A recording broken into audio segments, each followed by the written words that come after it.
اشعیا نبی کا صحیفہ 52 باب 13 تا 15 آیت مقدسہ، 53 باب 1 تا 12 آیت مقدسہ۔ مسیح کی اذیت اور فتح مندی۔ دیکھ میرا خادم برومند ہوگا، وہ سرفراز اور نہایت بلند ہوگا، جس طرح بتھیرے دیکھ کر تجھ سے دنگ ہو گئے، کیونکہ اس کا چہرہ انسان کے چہرے سے اور اس کی صورت بنی نوع انسان کی صورت سے زیادہ معیوب ہوگی۔ اسی طرح بتھیری قومیں اسے دیکھ کر تعجب کریں گی اور بادشاہ اس کے سامنے منہ بند کریں گے، کیونکہ جو کچھ انہیں بتایا نہ گیا تھا وہ اسے دیکھیں گے، اور جو کچھ انہوں نے نہ سنا تھا وہ اس پر نظر کریں گے۔ جو ہم سے سنا اس کا کس نے یقین کیا ہے، اور خداوند کا بازو کس پر ظاہر ہوا ہے؟ وہ اس کے آگے کومپل کی طرح پھوٹ نکلا، خشک زمین سے جڑ کی مانند۔ اس کی کچھ صورت نہیں، کچھ حشمت نہیں کہ ہم اس کا لحاظ کریں، اس کی کچھ شکل نہیں کہ ہم اس کے مشتاق ہوں۔ حقیر اور آدمیوں سے متروک، مرد غمناک اور بیماریوں سے آشنا، ایسے شخص کی مانند جس سے لوگ منہ موڑتے ہیں۔ وہ حقیر تھا اور ہم نے اس کی کچھ قدر نہ کی۔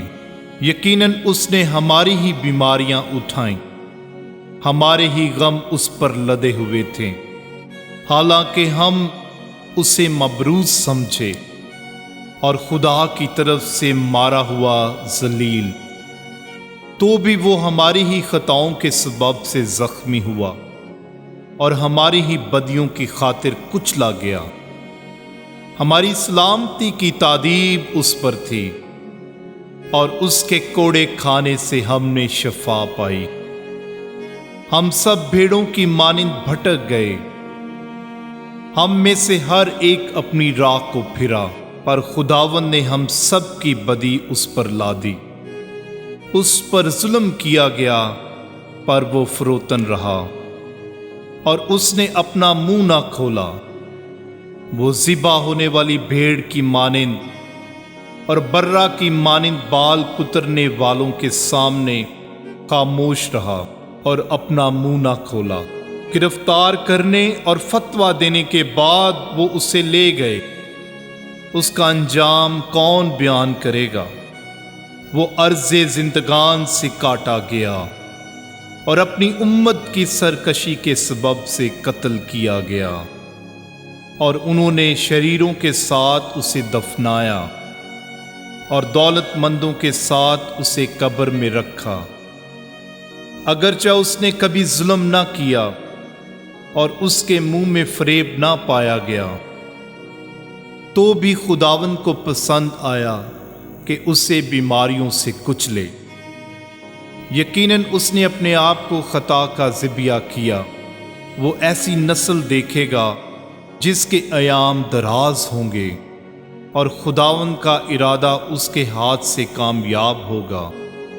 وہ اپنی جان کے دکھ کے بعد نور دیکھے گا، وہ اپنے عرفان سے آسودہ ہوگا۔ میرا صادق بتھیروں کو صادق ٹھہرائے گا، اور وہ ان کی بدیوں کو اٹھا لے گا۔ اس لیے میں بتھیروں کو اس کا حصہ کر دوں گا، اور بے شمار لوگ اس کی غنیمت ہوں گے، کیونکہ اس نے اپنی جان موت کے حوالے کر دی، اور وہ بد کرداروں کے ساتھ شمار کیا گیا۔ پس اس نے بتھیروں کے گناہ اٹھا لیے، اور وہ بد کرداروں کا شفیع ہے۔ آمین۔